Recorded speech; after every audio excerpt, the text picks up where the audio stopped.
행복한 가정의 원리.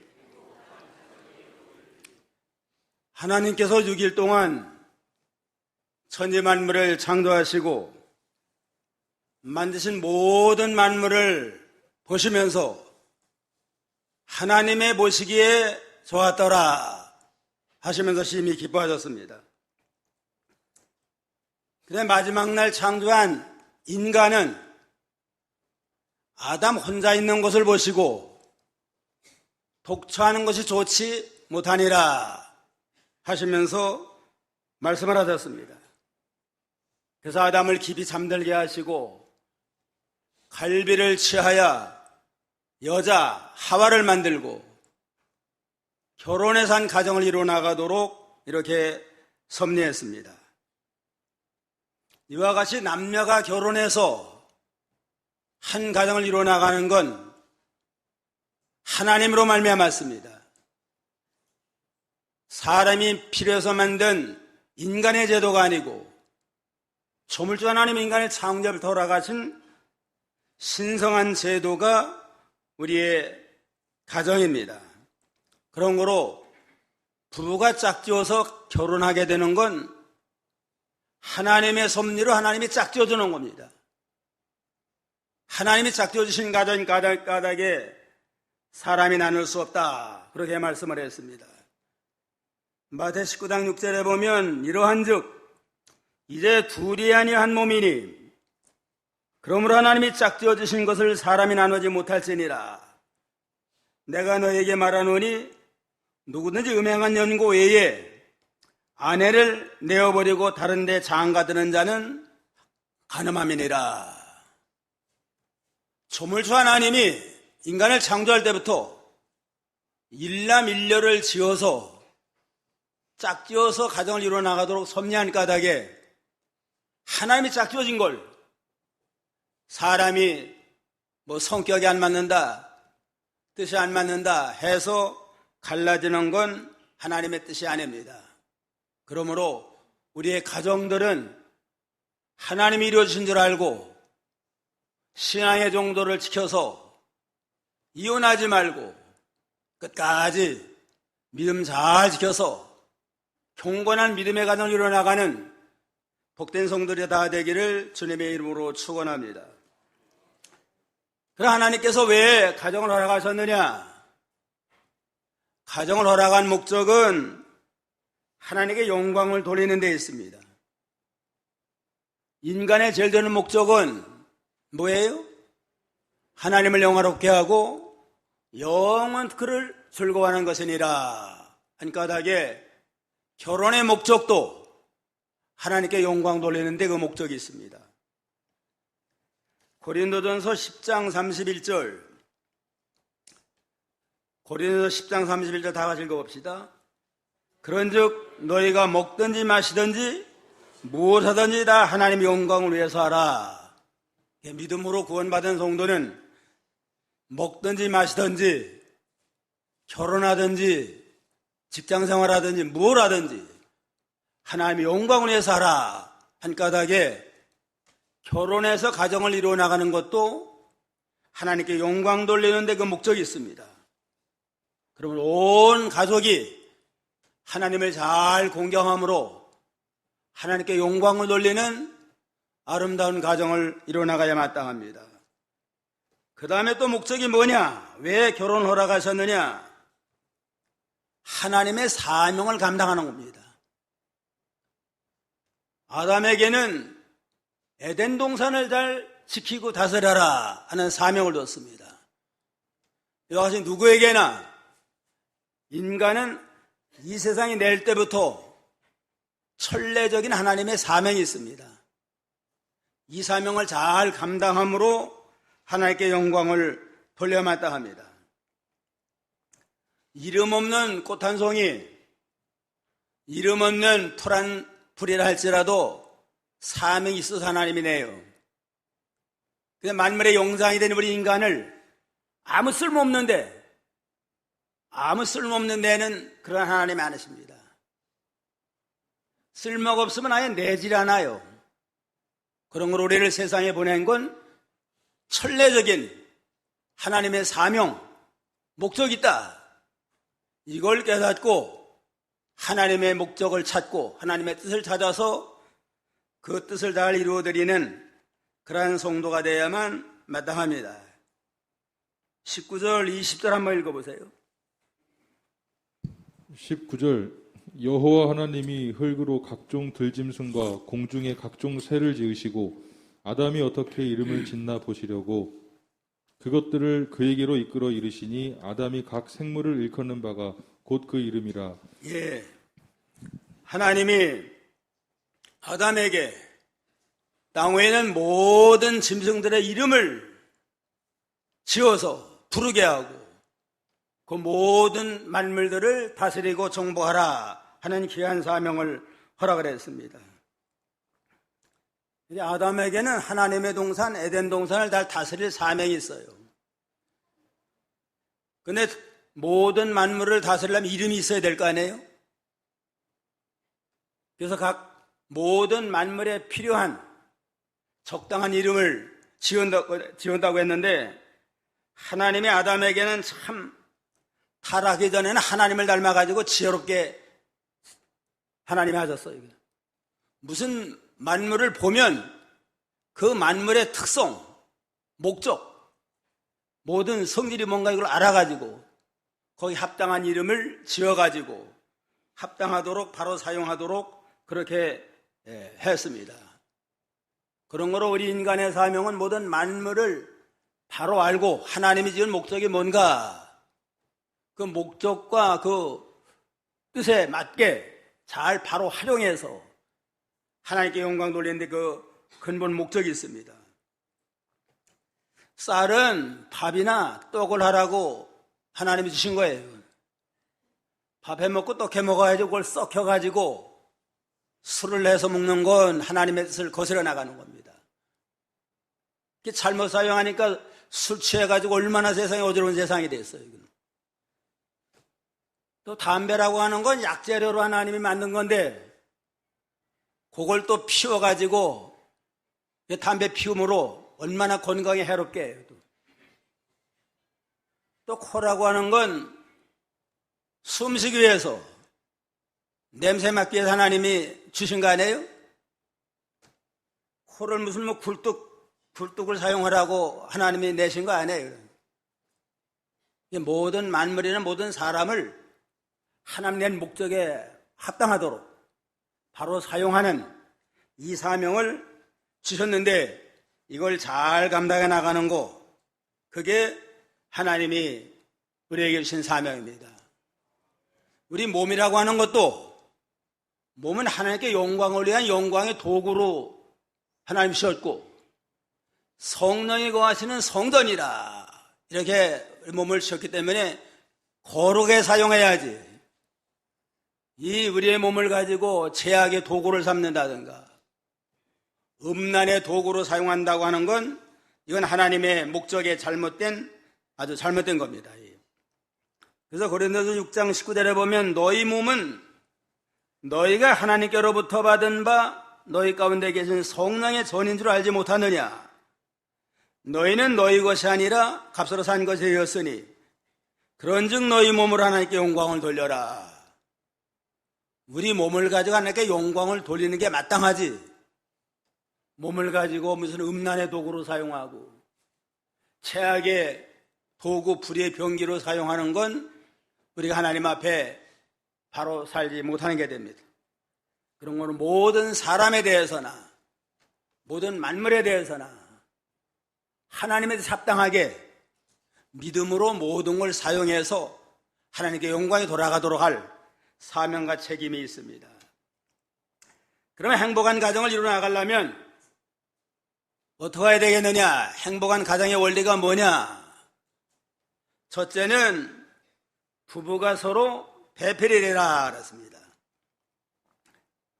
18절 다시 한번 읽어봅시다. 다 같이. 여호와 하나님이 가라사대 사람의 독차는 것이 좋지 못하니 내가 그를 위하여 돕는 배필을 지으리라 하시니라. 모든 만물들은 다 쌍쌍이 짝을 이루었는데 인간만은 아담 혼자 홀로 있는 게 외롭고 쓸쓸하고 좋지 못해요, 그냥. 그래가지고 아담을 깊이 잠들게 한 후에 갈비를 취해서 여자를 만들어서 결혼해서 한 가정을 이루어가도록 이렇게 섭리하셨습니다. 아담 홀로 있는 게 좋지 못한 건 뭔가 좀 부족한 겁니다. 아담 홀로 있는 게 완전하고 부족함이 없다면 여자를 만들 필요가 없잖아요. 뭔가는 부족해요, 그냥. 쓸쓸하고 좋아 보이지 아니하고. 그러니까 하나님이 좀 더 온전케 하시려고, 아담을 좋게 해주고 온전케 하시려고 배우자를 하나님이 허락을 하셨다고 그랬습니다. 그런 거로 무슨 바울 사도가 특별한 사명을 위해서 일생을 독신으로 헌신한 사람도 있는데, 그러한 경우가 아니라면 다 그저 결혼해서 한 가정을 이루어 나가는 게 하나님의 뜻이에요, 그냥. 그런 거 결혼하지 아니한 처녀 총각들이 있으면 다 웬만하면 다 결혼해야 돼요, 그냥. 자기 이상에 딱 맞는 사람은 천하에 한 사람도 없어요. 한강에 돌들이 많잖아요. 하루 종일 고르고 골라도 딱 맞는 거 하나도 없어요, 그냥. 그러나 웬만한 거 골라가지고 서로 모난 부분을 좀 갈고 이렇게 가르면 다 맞아 떨어지게 되어 있습니다. 그런 거로 천하에 딱 맞는 사람 한 사람도 없다. 신앙이 통하고 어느 성격이 같으면 우리가 서로 맞춰가면서 이렇게 화평한 가정으로 이루어나가도록 이렇게 섭리해 나가는 거, 그게 하나님의 원리입니다. 인간은 사회적인 동물인 까닭에 혼자는 못 살아요, 그냥. 서로 도와가면서 협력하면서 살도록 그렇게 섭리했습니다. 전도서 4장 9절에 보면 두 사람이 한 사람보다 나음은 저희가 수고함으로 좋은 상을 얻을 것이며, 혹시 저희가 넘어지면 하나가 그 동물을 붙들어 일으키려니와 홀로 있어 넘어지면 붙들어줄 사람이 없다고 그랬습니다. 둘이 있다가 한 사람이 넘어지면 한 사람이 세워주면 되잖아요. 혼자 있다가 나가다 넘어지면 그걸로 끝나야 돼요, 그냥. 그런 거로 우리가 인간은 홀로 살 수 없고 서로 도와가면서 살아야 돼요. 이게 한문도 사람인 자가 뭐예요, 그냥. 막대기 누가 서로 걸쳐서 이렇게 의지하고 사는 거 아니에요? 어떤 부자가 자기끼리만 살았으면 좋겠다, 우리끼리만 좀 살았으면 좋겠다 하고 생각을 했대요. 가만히 생각해 보니까 우리끼리만 살면 농토는 넓은데 농사는 누가 짓나? 가만히 생각하면 농사 질 사람이 필요해요, 그냥. 농사 짓는 다음에는 그걸 추수해가지고 또 방앗간에서 빻아서 곡식을 만들어야 되는데, 누가 그럼 곡식을 빻을 수 있느냐? 정미소, 방앗간이 필요하다. 아이들이 자라면은 공부를 해야 되는데 누가 가르치냐? 학교도 필요하고 선생도 필요하다. 또 병나면 어떡하냐? 병원도 필요하고 의사도 필요하다. 알고 보니까 모든 게 다 필요해, 그냥. 혼자 암만 부자라고 혼자 똥똥거리고 살 것 같지만 혼자는 살 수 없습니다. 서로 도와가면서 협력을 해서 살아라. 그래서 아담 홀로 있는 게 좋지 아니한 까닭에 하나님이 돕는 배필로 하와를 허락해서 결혼하도록 그렇게 섭리했습니다. 이게 돕는 배필로 하나님이 하와를 허락하랬다. 남자 혼자는 완전하고 잘하는 것 같지만 혼자 할 수 없어요, 그냥. 남자를 보통 되게 그냥 단순해요, 그냥. 단순하고 세밀하지 못하기 때문에 일 처리할 때 뭔가 좀 부족한 면이 있고 모자란 면이 있습니다. 그런 거로 여자가 좀 잘 세밀하게 잘 보충해주고 또 붙들어주고 격려해주고 이러므로 가정이 서나가고 모든 일을 할 수 있습니다. 저도 이 일평생 목회 생활을 돌아보면 나 혼자라면은 은혜롭게 이렇게 목회 생활을 잘 마쳤을까 생각을 해보면은 좀 그게 아니에요, 그냥. 그래도 우리 집사람이 뒤에서 기도 많이 해주고 희생과 헌신 이렇게 잘 도와준 까닭에 그래도 은혜롭게 목회를 마치고 은퇴했다 그런 생각을 하게 됩니다. 그래서 늘 우리 집사람에게 고마운 생각을 하고 앞으로는 좀 잘해줘야겠다 그런 마음을 가지고 좀 노력을 하고 있습니다.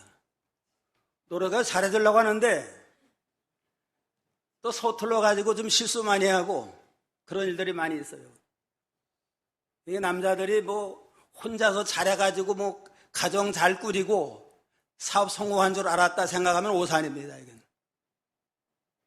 다 뒤에서 부인들이 기도해주고 배후에서 좀 또 도와주고 협력을 한 까닭에 그래도 이만큼 된 줄 알고 서로가 서로를 고맙게 생각을 하고 서로 위해가면서 배필 노릇을 잘하면서 화평한 행복한 가정이 일어나가기를 주님의 이름으로 축원합니다. 배필이라고 하는 건 도와주는 자, 서로 섬기는 자 그런 의미가 있습니다. 남자는 여자의 배필 노릇을 잘하고 여자는 또 남편의 배필 노릇을 잘해서 서로 돕고 협력하면서 화평한 가정을 이루어나가도록 해야 됩니다. 기독교의 도는 섬기는 도입니다. 예수님도 섬김을 받으러 오지 아니하고 섬기러 왔노라 하면서 섬기는 모범을 우리에게 보여주었습니다. 마태 7장 12절 다 같이요. 그러므로 무엇이든 남에게 대접을 받고자 하는 대로 너희는 남을 대접하라. 이것이 율법이요 선지자니라. 기독교의 도는 섬기는 도니까 대접을 받으려고 하지 말고 먼저 대접하라고, 먼저 섬기는 자가 되라. 서로가 그러한 정신을 가지고 나갈 때 서로가 돕고 대접하는 그러한 참 화목한 가정을 우리가 이뤄나갈 수 있습니다. 요한복음 13장 14절에는 내가 주와 또는 선생이 되어 너희 발을 씻겨줬으니 너희도 서로 발을 씻겨놓는 게 옳으니라. 예수님은 선생으로서 주님으로서 제자들의 발을 닦아줬습니다. 죄인된 원수된 우리를 위해서 발을 닦아주고 십자가에 피를 흘려 구속을 완성해 줬습니다. 그런 거로 예수님의 마음을 본받아서 우리도 다른 사람을 섬기자, 다른 사람을 참 위해주는 자가 되자, 그런 정신을 가지고 나갈 때 누구와도 화목할 수 있고 어떤 가정이나 화평을 이루어나갈 수 있는 그러한 복된 가정을 이루어나갈 수 있습니다. 행복한 가정의 원리 첫째가 뭐라고 그랬어요? 부부가 서로 배필이 되라. 둘째는 부부가 서로 질서를 지켜라. 21절로 23절 한번 읽어봐요. 21절 여호와 하나님이 아담을 깊이 잠들게 하시니 잠들매 그가 그 갈빗대 하나를 취하고 살로 대신 채우시고 여호와 하나님이 아담에게서 취하신 그 갈빗대로 여자를 만드시고 그를 아담에게로 이끌어 오시니 아담이 가로되 이는 내 뼈 중에 뼈요 살 중에 살이라 이것을 남자에게서 취하였은즉 여자라 칭하리라 하니라. 여호와 하나님이 아담을 깊이 잠들게 하시니, 여기 깊이 잠들게 한 건 보통 잠이 아니고 수술할 때에 마취를 하면은 마취하는 상태와 같아요. 그냥 뭐 살을 째도 모르잖아요. 마취한 상태에 그와 깊이 잠들게 한 다음에 갈비 하나를 취해가지고 여자를 만들어서 부부가 되도록 하나님이 섭리했습니다. 그래서 이 아담과 하와는 한 몸이에요. 그냥 아담의 갈비로 아담과 하와는 한 몸과 같다. 그래서 아담이 하와를 본 다음에 그대는 내 뼈 중에 뼈요 살 중에 살이라 그렇게 말했잖아요. 그러니까 부부가 한 몸이고 동등하지만 가정 질서를 위해서 하나님이 그 남편으로 하여금 가정을 주장하도록 그렇게 섭리했습니다. 남자나 여자나 무슨 뭐 차등 있는 거 아니에요. 이거. 하나님 앞에 모든 인권이 동등하지만 가정 질서를 위해서 남자의 가정을 주장하게 하고 또 아내는 남편의 인도를 따라서 잘 협력을 해서 가정을 이루어나가도록 그렇게 섭리했습니다. 고린도전서 11장 3절 고린도전서 11장 3절 다 같이요. 그러나 나는 너희가 알기를 원하노니 각 남자의 머리는 그리스도요 여자의 머리는 남자요 그리스도의 머리는 하나님이시니라. 남자의 머리는 누구예요? 그리스도고 여자의 머리는 남자고 그리스도의 머리는 하나님이니라. 이게 남자는 여자를 잘 다스려서 가정을 이루어나가고 그 남자를 또 제 맘대로 하는 게 아니고 그리스도를 머리로 삼고 그리스도의 통치와 인도를 받으면서 가정을 화평한 가정을 이루어나갈 때 그 가정에 하나님의 권고가 있는 그러한 복된 가정을 이루어나갈 수 있다고 그랬습니다. 그런 거로 남자는 남자로서 신앙으로 가정을 그리스도의 통치하에 말씀대로 가정을 잘 이루어나갈 자리를 잘 지키고 아내는 또 남편의 인도를 잘 따라서 화평을 이루어나감으로 가정 질서를 지켜나가는 복된 가정이 되라 이렇게 말씀을 했습니다. 근데 여자를 만들 때에 남자의 뭘 취해서 만들었어요? 갈비를 취해서 만들었다. 갈비라고 하는 건 중요한 겁니다. 아주 그냥. 인간의 중심부에 있고 갈비로서 우리 심장을 보호하고 허파를 보호하는 아주 생명 유전하는데 필요한 겁니다. 이건 아주 중요한 위치에 있는데 중요한 지체를 뽑아가지고 만들었으니까 남자도 귀하고 여자도 귀한 겁니다. 그야말로 뼈 중에 뼈리고 살 중에 살과 같이 존중히 여기면서 질서를 지켜서 화평을 이루어 나가라고 그랬습니다. 만약에 남자의 머리뼈를 취해가지고 여자를 만들었다면 여자가 머리 노릇만 하니까 남자가 얼마나 참 비참해져요. 반대로 남자의 발뼈를 가지고 여자를 만들었다고 그러면 또 그냥 발밑에 여자들이 좀 짓밟히는 그러한 상황이 될 거 아니에요? 그런데 중심이 되는 갈비를 취했으니까 서로가 서로를 존중히 여기면서 화평을 이루어 나가되 가정 질서를 위해서 질서를 지켜라 이렇게 명령을 했습니다. 그냥 나이가 들면은 남자가 강한 것 같지만은 남자는 여성 호르몬이 나온대요. 점점 순해지고 반면에 여자는 남성 호르몬이 나가지고 점점 강해져요. 그냥. 그래서 나이가 들면 대개 가정들 보면은 여자들이 발언권이 세져요. 그냥. 그래가지고 남자를 주장하는 일들이 많은데 너무 좀 여자들이 너무 권세 쓰면 안 돼요. 그냥. 남자 젊어서는 가정무역에 살리고 해서 돈 벌으라고 얼마나 고생 많이 했어요. 늙어가지고 돈 못 번다고 집에서 그냥 또 자꾸 구박이나 받고 그러면은 무슨 재미로 살겠어요. 그냥. 여자들도 남편이 얼마나 일생토록 가정을 위해서 고생했나 생각을 해서 좀 서로가 도와가면서 화평을 이루어나가는 가정이 되어야 되겠습니다. 셋째는 부부가 서로 하나가 되라. 부부가 서로 하나가 되어야 됩니다. 23절, 24절 읽어봐요.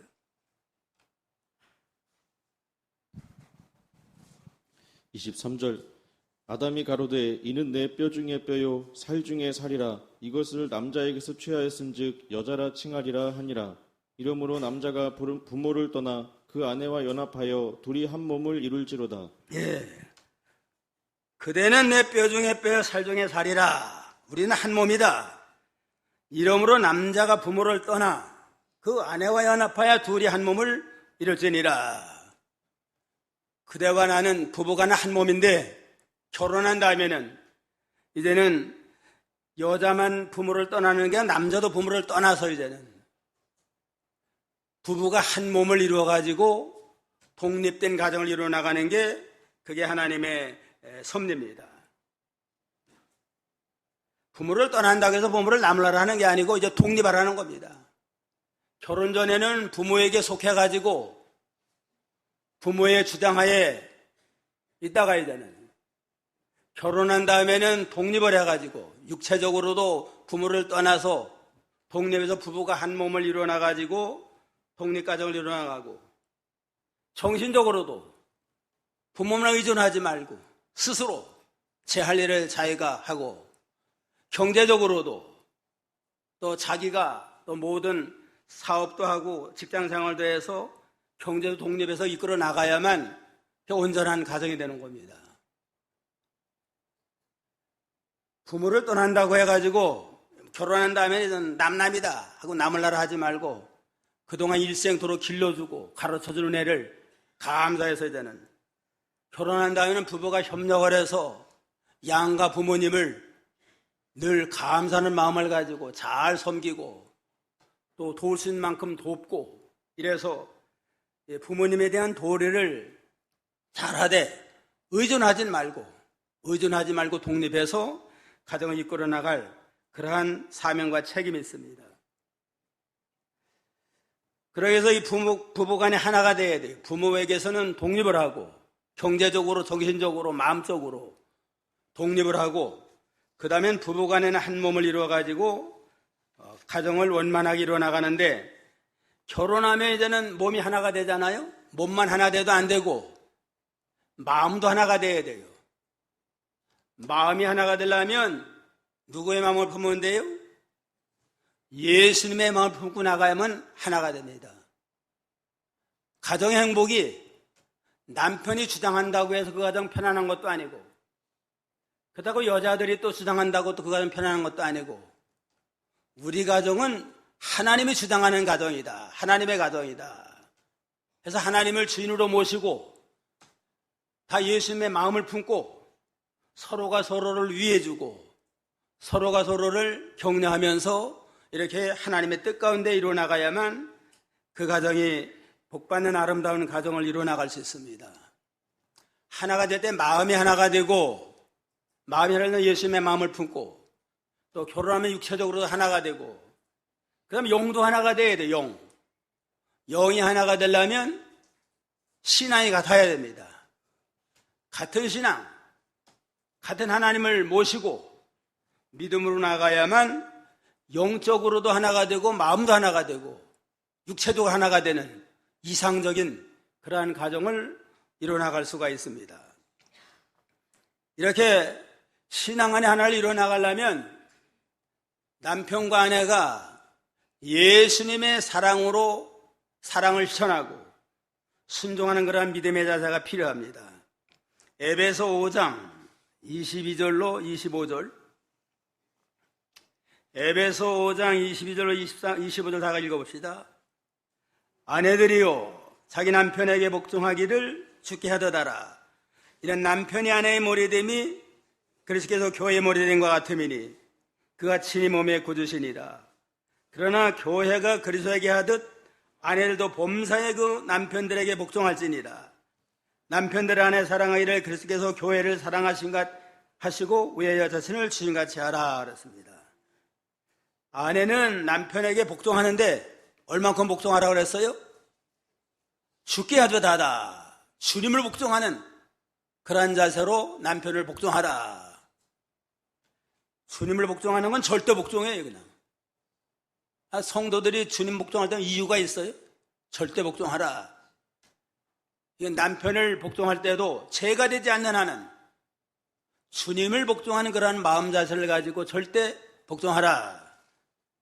또 남편은 아내를 사랑하는데 얼만큼 사랑해요?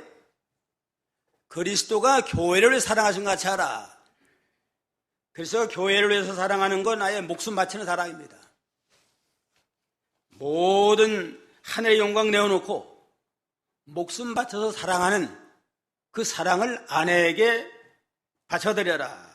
그러니까 희생적인 사랑, 헌신적인 그러한 사랑을 통해서 이제는 가정이 하나가 됩니다.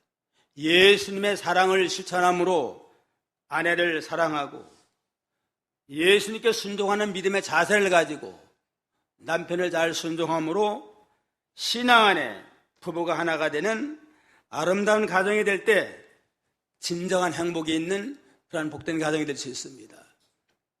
넷째는 부부가 서로 관용을 베풀어라. 25절 다 같이요.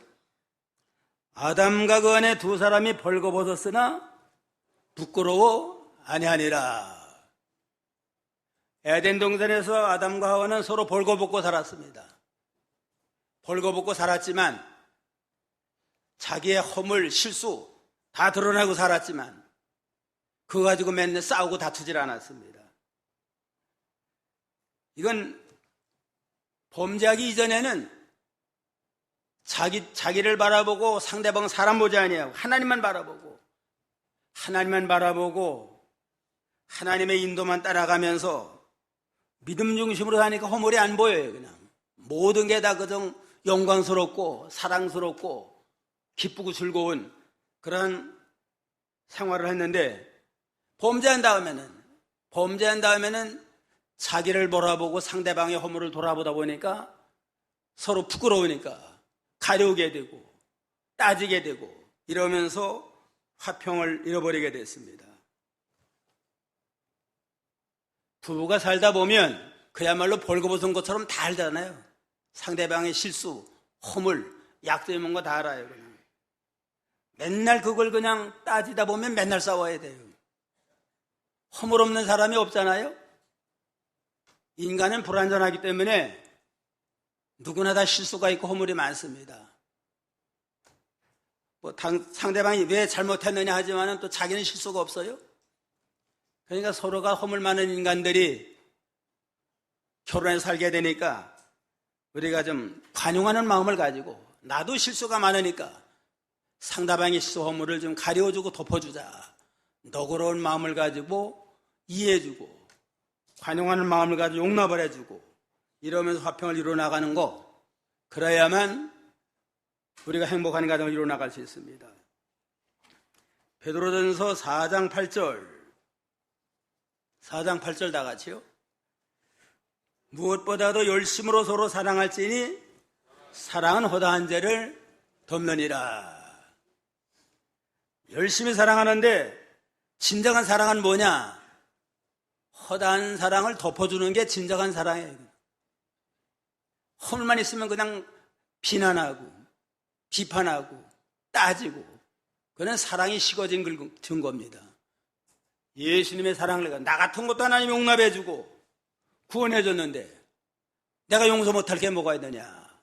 예수님의 사랑을 가지고 덮어주고 가려주고 용납하면서 관용하는 마음을 가지고 화평을 이루어나가면 누구와도 하나가 될 수가 있고 화평을 이루어나가는 복된 가정을 이루어나갈 수 있습니다. 오늘 행복한 가정의 원리를 말씀드렸는데 행복한 가정의 원리 첫째가 뭐예요? 부부가 서로 배필이 되라. 서로가 서로를 도와주고 잘 섬겨주고 화평을 이루어나가는 그런 가정이 되고, 둘째는 뭐예요? 부부가 서로 질서를 지켜라. 남자는 남자고 여자는 여자예요. 그냥. 서로가 다 차별이 있으니까 그걸 인정을 하고 차이가 있는 걸 인정을 하고 부족한 면을 좀 내가 좀 보충하려는 정신을 가지고 나가야지 왜 나와 같지 않느냐 하고 따지면 해결이 안 됩니다. 그 다음에 셋째는 뭐라고 그랬어요? 부부가 서로 하나 되라. 뼈 중에 뼈, 살 중에 살이라. 우리가 한 몸을 이루었지만 마음도 예수의 마음을 품고 예수님의 마음은 다 비우는 겁니다. 하늘의 모든 영광을 다 비우고 하나님의 말씀대로 죽기까지 순종하는 마음, 그게 예수님의 마음이에요. 그러니까 나라고 하는 건 다 비우고 내 자존심, 내 주관 다 비우고 이제는 상대방을 배려하면서 말씀대로 전적으로 순종하자. 그런 마음 자세를 가지고 이제는 남편 아내를 사랑할 때 예수님이 생명 바쳐 사랑하는 그 사랑으로 사랑하고, 아내는 남편을 순종할 때 교회가 그리스도를 순종하듯이 절대 순종하고 순종과 사랑을 통해서 하나를 이뤄나가는 아름다운 가정이 되고, 마지막엔 뭐예요? 부부가 서로 관용하라, 너그러운 마음을 가지고 상대방을 용납을 해주고 또 인정한 걸 인정해주고 부족한 면이 있으면 보충해주고, 상대방이 잘 못 듣는다 그러면 내가 좀 대신 들어주면 될 거 아니에요? 상대방이 잘 못 봐준다, 잘 못 보면 못 본다고 따질 게 아니라 내가 잘 보는 사람이 봐주고서 또 서로 보충해주고, 이래서 화평을 이뤄나가는 아름다운 믿음의 복된 가정이 이루어나가기를 주님의 이름으로 축원합니다.